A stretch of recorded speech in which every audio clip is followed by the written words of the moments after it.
a certain point, they didn't know if it was medications or new diseases causing new symptoms that were coming out. So that started me just wanting to learn more about my health, getting healthier, feeling better. I've always been, and I'll admit this to you guys, I've always been into cannabis. In high school, it was something I dabbled with. It's something I stayed with. I found out research in high school about how it can help with asthma through Minnesota NORML. And so I started smoking in high school. By age 18, my asthma was gone. I got cancer at age 21 after having my son. I had cervical cancer, so I researched the effects of what I knew about cannabis at that time, continued to use cannabis, and eventually beat cancer. So with those things, I've always been motivated to help friends and family and others with their journeys in health and wellness, and that's what eventually brought me to CBD. Something that it's been hidden from us, the way that it's been presented. Most of the information that we know is kind of fuzzy, more so than actually clear. They like to hide things to try to make the bigger picture incomplete. So the first thing we're gonna kind of talk about is how hemp and marijuana are different. They both come from cannabis sativa, which is the botanical plant. I didn't have a lot of time to write, so bear with me while I look at my notes. It's a deciduous flowering herb that grows pretty much around the world, pretty much anywhere. The soil is good for it in most places. So it's an easily grown commodity. It's something that a lot of countries use for industrial uses. The history of hemp can be found from ancient cultures going all the way back to 2600 BCE, or 26,000 BCE. In Asia, the first known remnants of CBD or hemp or cannabis, as we'll call it all throughout this presentation, was found in cord for pottery making. So they found it as used for mostly in the beginning as textiles, and as it went on, they found that these plants had more medicinal properties. Now, at first, it was only known by the elites. So eventually, they started to create more and more products out of this. They started to create clothing, which allowed some of the lower classes in China to get away from silk that was not as affordable. They also started creating, instead of papyrus, they started using hemp paper. So then some of the first medical journals and first books that were created in Asia were allowed to be able to be given to the masses instead of just the elites who had clay tablets at that time. So really, hemp has allowed us to even at this stage in our lives be able to gain information. Without hemp, we wouldn't have been able to even get paper so that us everyday individuals would be able to read, write, and understand knowledge. So also, throughout time, as it went off from China, it started to go into India. In the four Vedas, there's a lot written about hemp. They call it bang in their culture. It's been used in a lot of ceremonies. So the Indians also decided to take in hemp for their culture because they realized the value. They started using it for currency and trading and just a lot of different things that one crop, which what we know from commodities, it usually doesn't happen with just one crop. You can't do so many multitudes of different things, including even having health. They realized that some of the elites realized that hemp could be used for gout and rheumatism. So some of the earliest forms of pain management and control was used by hemp. The history of hemp prohibition, it sadly started a long time ago. It started it was one of the first drug wars. And the reason why it became hidden from us was only because of the great thing that we have in America called special interests. So with these special interests, you always have to follow the money. So when they first started regulating it here, it was with colonists. When the colonists first came here, they were told that they had to grow a specific amount of crops that were to be exported. They could choose from 100 different crops, one of those being hemp. So a lot of them started to try to grow hemp. They realized how well it did, so they helped other colonies and helped create a big, I guess, can adventure of its time but it was only sent back to the king at that time.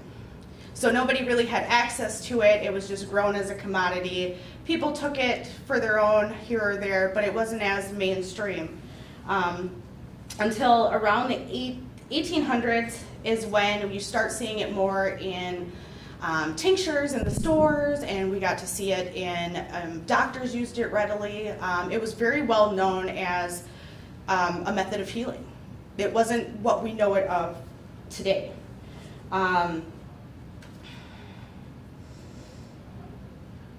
So the first effort started is as these tinctures were created with cannabis and people were using them, the first regulations started by states. State by state, they decided to, because of snake oil salesmen, decided to want to regulate it so that people were putting out pure product. Well, we all know with regulation comes more regulation and more regulation until liberty gets taken. So that's what ended up happening with hemp. So they made it to where it only could be sold in pharmacies, and doctors were the only ones allowed to prescribe it at that time. So it got taken away from the public in a way that allowed more control. It basically stripped everybody from the right to choose how they wanted to use this plant, and it really affected people on the lower levels first, but not everybody was using it, so it wasn't something that was aware. The point was that they wanted, at that point, they started to treat it as a poison. They started telling people that it's dangerous, that it can cause all these reactions, it can make you go crazy, that you could get psychosis from it, and so here started the campaign to try to demonize it so that they could keep it all to themselves. And that started in the Federal Bureau of Narcotics. In the 1930s, they really pushed the charge for what they called marijuana prohibition. Now, why that's important is because that specific word was created by some backroom guys, including Andrew Mellon, to hide the fact of what hemp was, because the AMA, the American Medical Association, knew all about hemp, used it in their practices, and thought it was a helpful and useful constituent for healing, which is totally a 180 degree from what we hear today from the medical industry about there's no value in cannabis and there's no medicinal benefit, whereas only just a few years ago that opinion was different. So what they did is that Andrew Mellon was Secretary of Treasury, and he was DuPont's primary investor. He appointed his future nephew-in-law, Harry J. Anslinger, who they created the Bureau of Dangerous Drugs and Narcotics. So what they did there was that because DuPont was actually creating new industries with plastics and other things, they wanted to get rid of hemp. Hemp had to go. It was getting in the middle of their industry, it was getting in the middle of their bottom line, and they had to get rid of it. And the best way they knew how was to go through the government and get it banned. So that's exactly what they did. They went from there and they created some yellow journalism campaigns, which was what we know as like the Reefer Madness videos, all those things that were created to get the public to demonize this marijuana, but they didn't know, and even the public didn't know, that it was hemp. So that's how they got it between everybody's eyes and to get it into, so they created a bill and they put it straight into the Ways and Means Committee. So they could bypass everyone in Congress and get it to the point where they could get it to pass. So what they did then, at that point, is Dr. James Woodward tried to come with testimony to the Capitol and say, hey, no one told us that this was going on, and the reason why, because they were saying, well, why are you coming now when it's almost passed to have your opposition? And he goes, well, nobody told me. You guys changed the name, and so I assumed that this was some strange new chemical that you guys had found that was dangerous, not hemp as we know it. Therefore, the medical community lost their ability to have say in what they could use, and then hemp became illegal in September of 1937. So that's kind of the history of how we got to where we were. In 1972, the DEA scheduled cannabis as a Schedule I, which even increased and took away even more possible research rights or things to be able to do with it, because at that point it made it to where scientists are afraid to even research cannabis and the usage, because there's still federal regulations out there. They still could, if they have cannabis in their laboratory, become arrested. So that has prevented a lot of the CBD being able to have research go forward, but the United States government has decided that they have patented cannabinoids. Now, what is CBD and CBD oil? Cannabidiol is one of 113 active cannabinoids identified in cannabis. It's a major constituent of the plant, holding 40% of the plant's extract. CBD and THC are the most studied cannabinoids in cannabis, and most recreational cannabis as we know it is grown for high THC. That's what gives it the psychoactive effect. That's what gets you high. So that's what we know it of as today. Because of the prohibition, it became a cash crop. What people are using it for is to get high. Therefore, CBD kind of got pushed on the wayside, and it became bred for THC just for profit. So now more cannaventures and people are starting to create and realize the benefits of CBD due to all these journals and medical studies that have come out that have proven that CBD is a part of us, and it's not just an herb you use, it's not just a plant you use, it's not just a constituent. So now they've gotten CBD to where they don't need to always grow it through marijuana. They can use other forms and basically get 99% pure CBD, which is a non-psychoactive cannabinoid. Federal regulations recognize hemp separately from marijuana, so cannabinoids found in hemp products face no legal restriction. So basically what that means is that even though we're not allowed in the United States to grow hemp products can be imported into the United States. We're the only industrialized nation in the world who does not allow hemp to be grown. I think that that's a really big issue, that every other industrialized nation grows it, finds the benefit of it, but we aren't allowed to.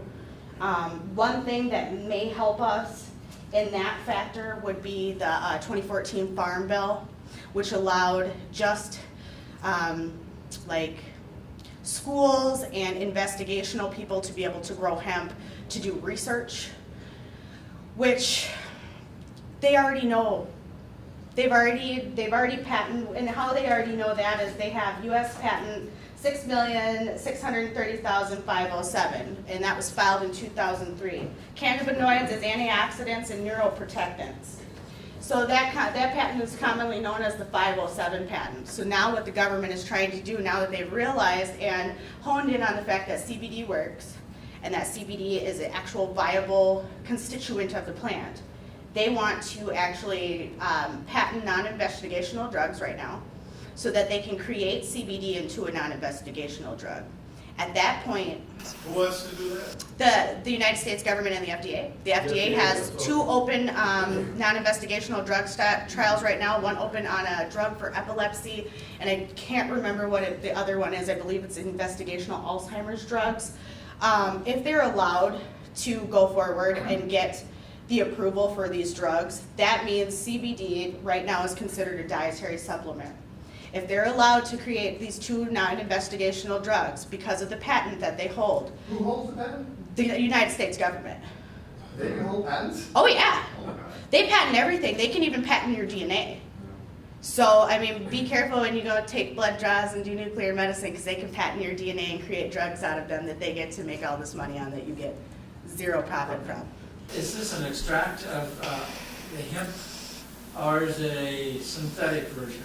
No, it is an extract from hemp. Hemp is naturally rich in CBD, so it is it's a more viable way than marijuana to actually bring CBD to people. For those people who are afraid of, cannabis for its, social stigmas and for personal issues, or just for people who can't tolerate THC, CBD is a really viable option for these people. Because it just doesn't have the psychoactive effects that THC does.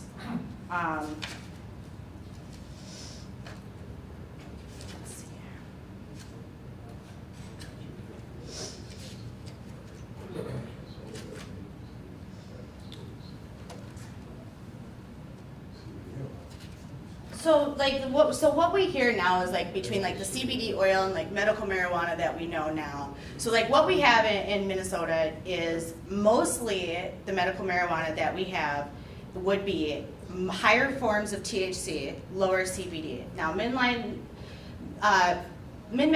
Labs said that they were going to start producing high CBD forms of their cannabis to give to patients.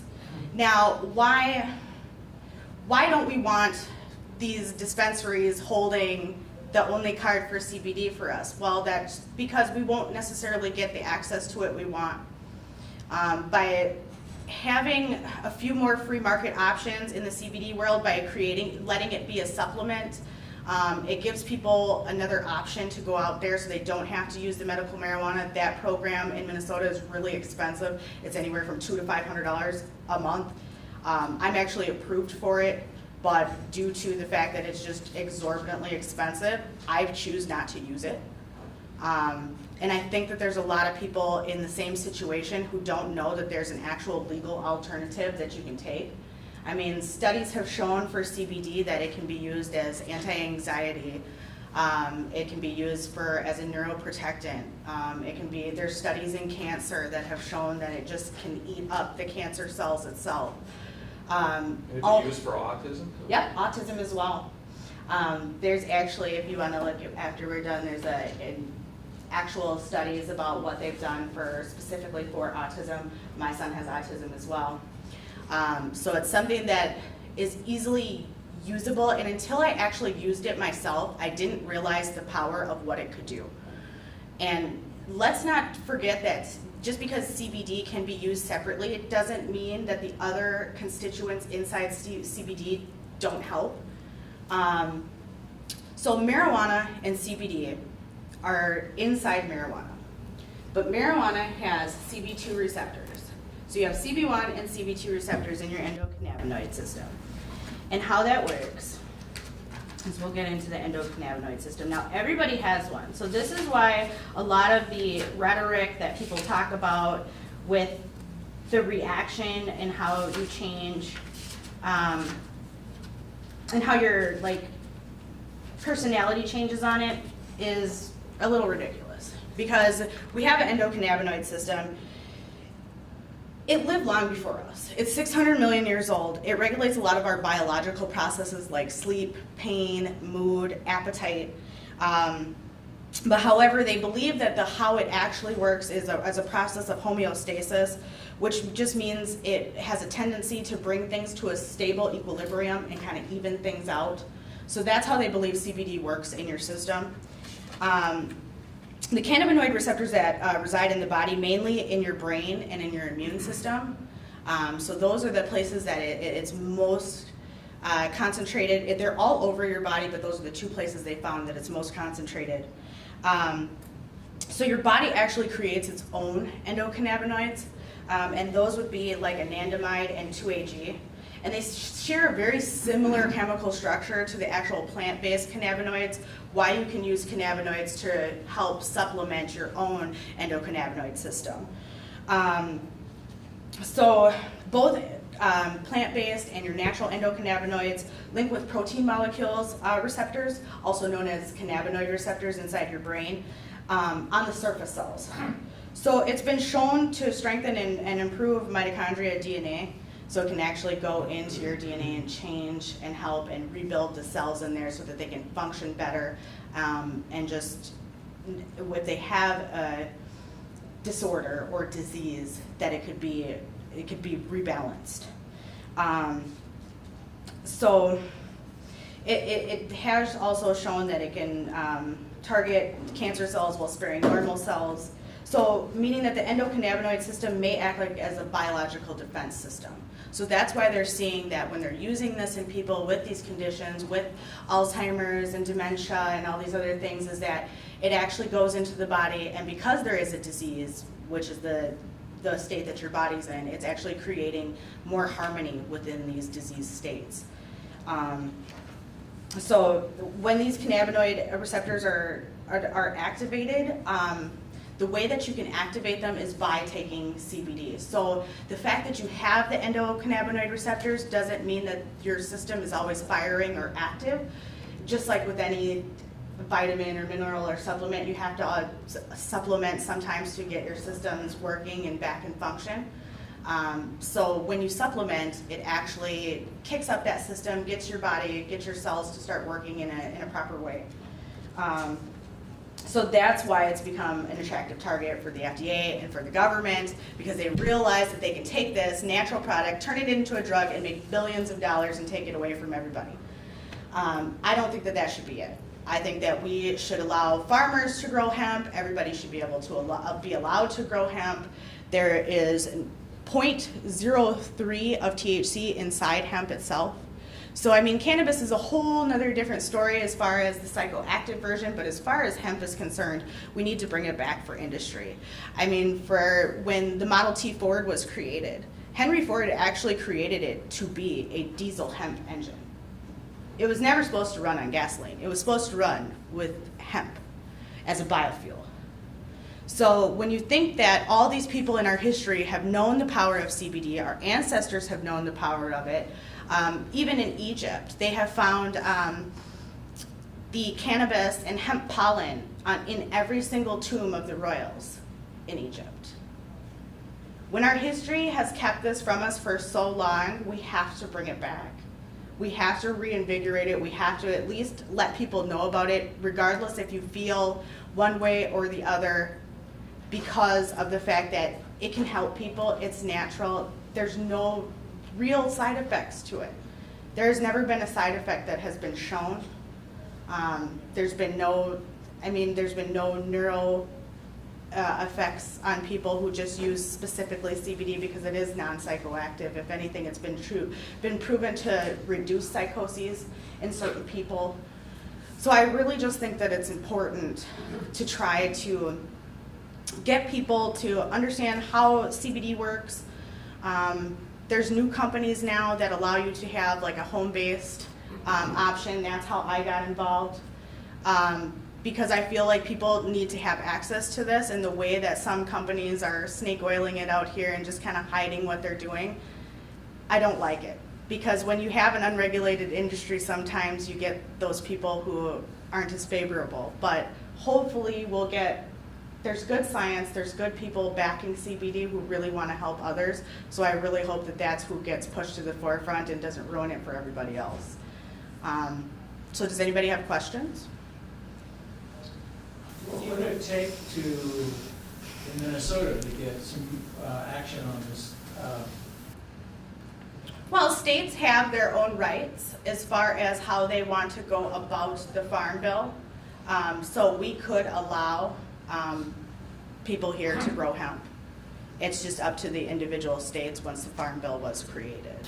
It would take the legislature. Yeah, it would take the legislature at this point, because for federally, it is illegal to grow hemp as a farmer unless you are with an institution. So. Did I hear you say that the oil itself is legal in Minnesota? Hemp oil is legal. What would that do? With CBD, just CBD only oil. So anything that's just CBD only is legal. That comes, because it'll be a constituent of hemp. So anything like any hemp. Like that, or is it just like hemp oil that you buy it? No, hemp oil that you buy at Whole Foods is not the same. Hemp oil, it's created from hemp, but it's not going to have any cannabinoids in it. People are trying to sell that as hemp oil, and that is not the same. Because the way the process works and the way that they have to import it, it's going to be more specialty people who have it necessarily than just vast big companies, because of the way you have to import it. You have to get it checked before it comes in. Customs holds it here once you get it, and then they have to go through it, and then finally it can be released to the company to use.